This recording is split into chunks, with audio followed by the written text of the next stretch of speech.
Welcome back to the deep dive. Today we're plunging into a source that looks at something really fundamental: reverence, respect, but maybe turns it on its head a bit. It really does. We all get respecting parents, teachers, maybe figures like presidents, or even abstract things like justice. But here's a question. What did the Buddha himself, after enlightenment, actually revere? Yeah, that's a fascinating question to start with.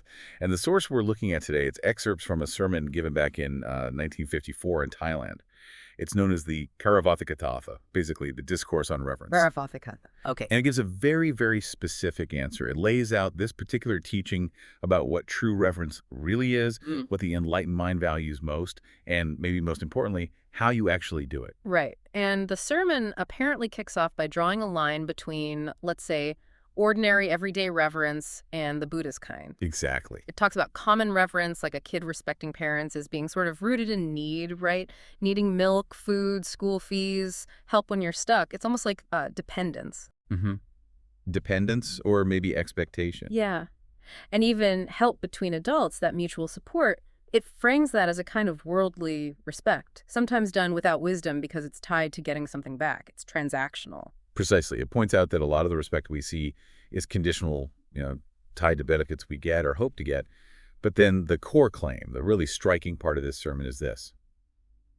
The Buddha, fully enlightened, reveres absolutely nothing else but the Dhamma, the Sadhamma, alone. Just the Dhamma. That's really something. So after enlightenment, all other kinds of respect, dependencies, they just fall away. And only the Dhamma is left as the object of reverence. That's the assertion of the text, yes. Oh, and it's presented not just as something Siddhartha Gautama did, but as, well, the inherent way of all Buddhas, past, present, future. It's like a universal trait of being a Buddha. Okay, wow. That immediately makes you think, doesn't it? If the Buddha only reveres Saddhamma, and that's just how Buddhas are, what does that imply for, anyone trying to follow that path, or even just seeking real benefit? So, in this deep dive, we're going to unpack three main things from this source. First, why the Saddhamma is this single focus for Buddhas, and why the sermon says followers should copy that. Makes sense. Second, we'll look at what this teaching actually defines the Saddhamma as. And, just a heads up, it might be a bit different from what you usually hear. It is quite specific, yes. And third, we'll get into the how, the actual method, the practice described for embodying this kind of reverence. Sounds good. And maybe just to honor the source and its tradition, we could start with the traditional Pali opening. Yes, let's do that. Namo tassa bhagavato arahato sammasambuddhassa. Namo tassa bhagavato sammasambuddhassa. That's the homage to the Blessed One, the Worthy One, the perfectly enlightened one, a good place to ground ourselves. Definitely. So, first point. This reverence the Buddha has for Saddhamma, it's described as superior, right? It actually leads him to let go of other kinds of reverence. It's not just an action. It's more like a fundamental state. That's a good way to put it. It's rooted in the enlightenment itself. The sermon really stresses how fundamental this is for all awakened beings. And it quotes a really important Pali verse to make this point clear. Okay, let's hear that verse. What's the foundation here? All right, the verse goes, Yika sambuddha atita. Yika Buddha anagata yotetarahis sambuddha bahuna sokanasano sabe satamagaruno viharizu vihatikaretaki vihasantiesa bhutana dhammata. That sounds quite profound. How does the source explain its meaning? The translation given is, all those perfectly enlightened Buddhas who have passed away, and those Buddhas who are to come in the future, and the perfectly enlightened Buddha who is present now, who destroys the sorrow of many, all of them revere the Saddhamma. They lived in this way, they live in this way, and they will live in this way. This is the nature of Buddhas. This is the nature of Buddhas. Wow, that's incredibly direct. It's not just something they chose to do, it's inherent to what they are, across all time. It's presented as a defining quality, yes. So, if that's the case, then for anyone who wants to follow that path, or just wants, genuine liberation, revering Saddhamma isn't really optional, is it? That's precisely the implication. And the sermon makes that connection very clear. It shifts from talking about Buddhas to why disciples should do the same. There's another Pali verse specifically for the follower. Okay, so what's the motivation given for us? Let's hear that second verse. It goes, Tasmahiata kamene mahatama bikagatabo karukatabo sarabudana sasana. And the meaning of that one?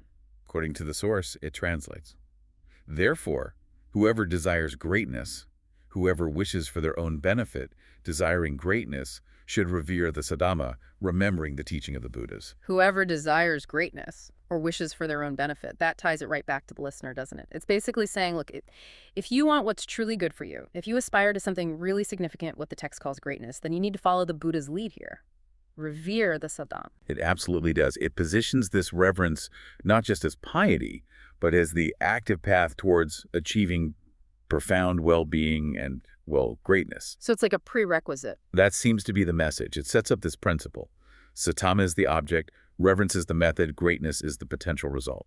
Which brings us right to that second big question from this source, and maybe the most unique part of this whole teaching. What is this Sattama we're supposed to revere? Because the definition given here is probably not what most people think of when they hear Dhamma. You're right. It's not just about ethics or philosophy in the abstract sense. Right. Not just the precepts or the Four Noble Truths as concepts. No. This sermon presents a very specific internal framework. It defines Sattama as these particular realities within us. It calls them Dhamma spheres, Dwangama, in the original context. And these spheres are said to be located at the center of different bodies or levels of being inside us. Dhamma spheres. Inside us. Yes. And there's a whole hierarchy described 18 of them, apparently. They're arranged in a sequence, getting progressively more subtle, clearer, and often larger as you go deeper inwards. They represent kind of map of internal states. 18 internal spheres, located in the center of different bodies. Okay, that's very detailed. Let's try to sketch out this map, maybe grouping them a bit so it's easier to grasp than just a list of 18 names and sizes. Good idea. It can get a bit dense otherwise. Essentially, the hierarchy starts with spheres linked to the levels of existence we might vaguely recognize, then moves into much subtler states, and finally culminates in spheres that represent the stages of spiritual attainment itself. Okay, so starting with the more familiar, where does it begin?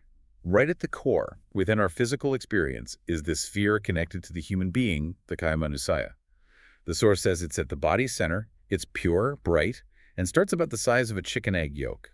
And its brightness influences our physical radiance. Okay, the human sphere. And then within that, a subtle version, like an energetic double. Exactly. The sphere for the subtle human body, kaya manusaya layat. It's described as twice the size of the first one, and clearer.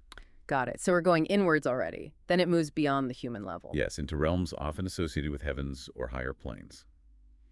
Next is the sphere for the celestial body, kaya thip, 3 times the initial size. And then its subtle counterpart, the subtle celestial body, kaya thip layat, 4 times the size. Celestial, then subtle celestial. Makes sense. What comes after that? Then we move into the spheres linked to the Brahma realms, states of deep meditation and refined existence. First, the form Brahma body, kaya rupa from, 5 times the size, followed by the subtle form Brahma body, kaya rupa from layat, 6 times the size. These are still form realms, though. Refined, does it go into formless? It does. Yeah. Next is the sphere for the formless Brahma body, kaya rupa from, representing existence as pure consciousness. That's 7 times the size and clearer still.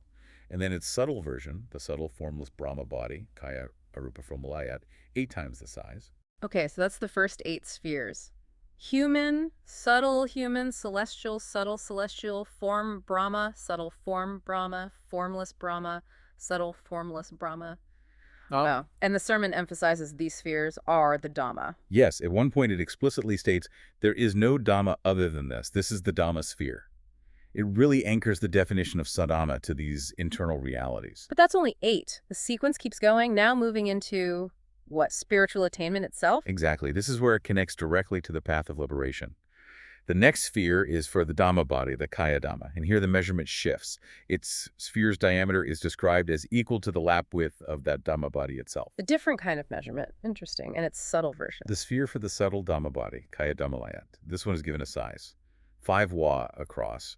A wa is about 2 meters, so we're talking roughly 10 meters or over 30 feet in diameter. They're getting significantly larger. Definitely larger. And then the progression follows the classic stages of enlightenment, stream entry, and so on. Precisely.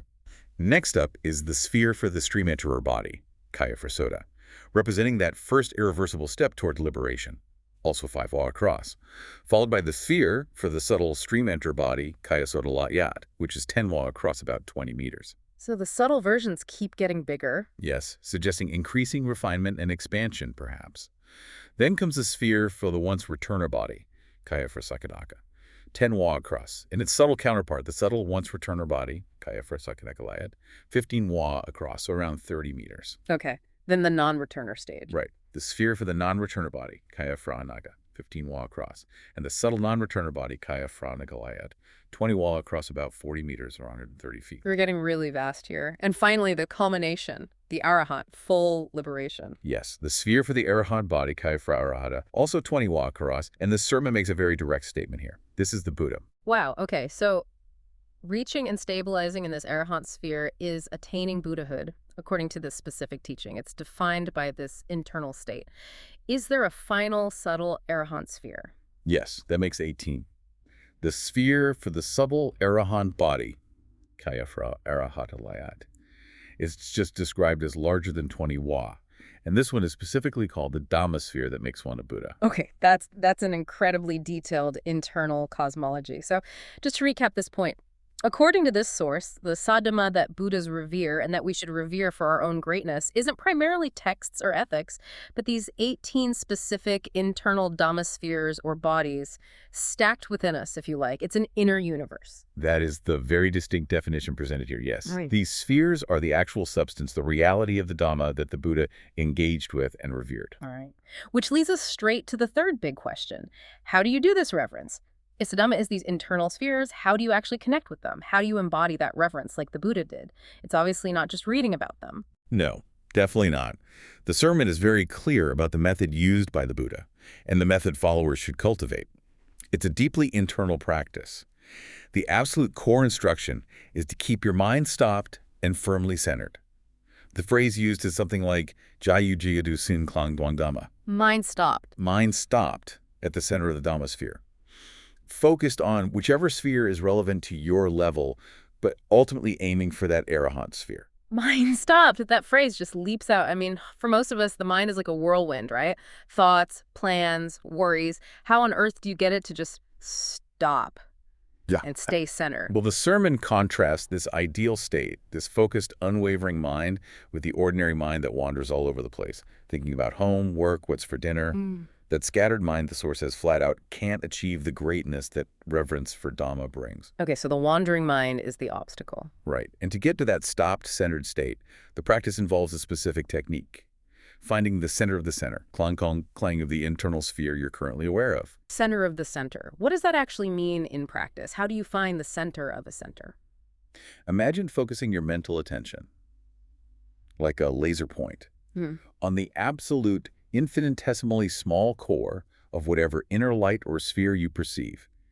It's described as a process of repeatedly locating the very deepest, most central point within your current state or sphere. Okay, like zooming in continuously. Kind of, yeah. Yeah. And by keeping your mind locked onto that pinpoint center of the center, the teaching claims, you naturally penetrate deeper. You move inwards through that sequence of 18 spheres we discussed, starting from the human sphere, then the subtle, human, celestial Brahma, Dhamma body spheres, and eventually up through the attainment spheres to the Arahant level. So the reverence isn't bowing or chanting primarily, but this sustained internal action, directing and holding the mind at the absolute center within these Dhamma spheres, using the center of the center technique to go deeper. That's exactly it. And this specific internal practice, cultivating the stopped, centered mind within these spheres, is presented as the highest possible form of reverence. The sermon actually calls it practice worship. There's a final Pali passage that defines this. Okay, let's hear that verse about practice worship. Ukasa yopana bhikkhu dhammanoramapaipanno viharati samchipayapanno anandamakari. So, tataikata sakaroti garokaroti maneti pujeti paramaya pujaya petipapijaya. And how does the source translate that? It says, a monk who practices Dhamma, according to Dhamma, lives correctly, behaves according to Dhamma, that one honors, reveres, respects, and worships the Tathagata, the Buddha, with the highest worship. Practice worship. Practice worship. Paipati pujai. So living according to the Dhamma in this specific teaching's view means doing this internal centering practice. That itself is the highest way to honor the Buddha. Wow, that really reframes devotion, doesn't it? From outer actions to inner cultivation. It shifts the entire focus inward, yes. And the results promised from doing this practice consistently are significant. It links back to that idea of greatness. The sermon says this practice leads to becoming great, like the Buddha, reaching good destinations, sugati, like heavenly realms or just good states of being and avoiding the bad ones. Niraya, hell states, or suffering. So direct consequences. Yes, and it backs this up with another verse about cause and effect. Dhamma versus non-Dhamma. What does that verse say? Nahi dhammo tamo uhu samavipokano atamo nirayaneti dhammo papeti sugati upuosava. And the meaning there. Essentially, Dhamma and non-Dhamma do not have the same result. Non-Dhamma leads to hell. Dhamma leads to a good destination. Both are states. So the argument is, if your mind is scattered, caught up in worldly things, non-Dhamma, that leads to suffering.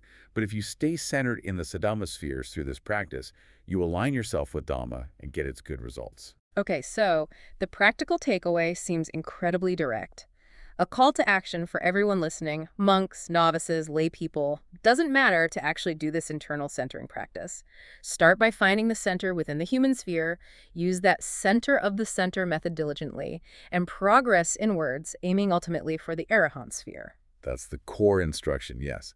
And interestingly, the source includes a little note mentioning that historically, at places like Wat Pak Nam, where this teaching originated, people did this practice, but well, they sometimes lost focus. Reality bites, huh? It's a small note, but it highlights that even if the method seems clear, the real challenge is the consistency, maintaining that internal stillness against the mind's habits. Right. So pulling this all together from our deep dive into this source, it presents a really unique, quite profound take on reverence. It challenges the usual ideas by saying a Buddha's reverence is solely for Saddhamma, And defines that Saddhamma very specifically. as these 18 internal Dhamma spheres. Yes. And the act of revering them isn't an external thing, but this demanding internal practice. Keeping the mind stopped, utterly centered, using the center of the center method to journey inwards through these levels, aiming for the Arahant sphere. And that internal work is the highest worship. It completely reframes the spiritual journey as this inward discovery and stabilization within these, well, quite extraordinary internal realities. Which leaves us with a final thought to ponder, maybe sparked by that little note about practitioners losing focus. If real greatness and the truest reverence comes from holding that unwavering, stopped mind right at the core of these internal Dhamma spheres, then maybe the hardest part, the real work, isn't just knowing the map or finding the entrance. Maybe it's cultivating the sheer, persistent discipline needed to stay centered when everything in the mind wants to drift. It suggests the most critical spiritual work, and maybe the most profound act of worship, happens entirely unseen, just in the quiet stillness, or the struggle for stillness within your own mind. A challenging thought to end on. Indeed. And drawing from how the sermon concludes, may you all find well-being and happiness. By the power of the triple gem, the Radhanathyanupovana, that's the Buddha jewel, Buddharatana, Dhamma jewel, Dhammatama jewel, Sankartara, through their power, may all of you listening be blessed with peace and true prosperity. Until our next deep dive.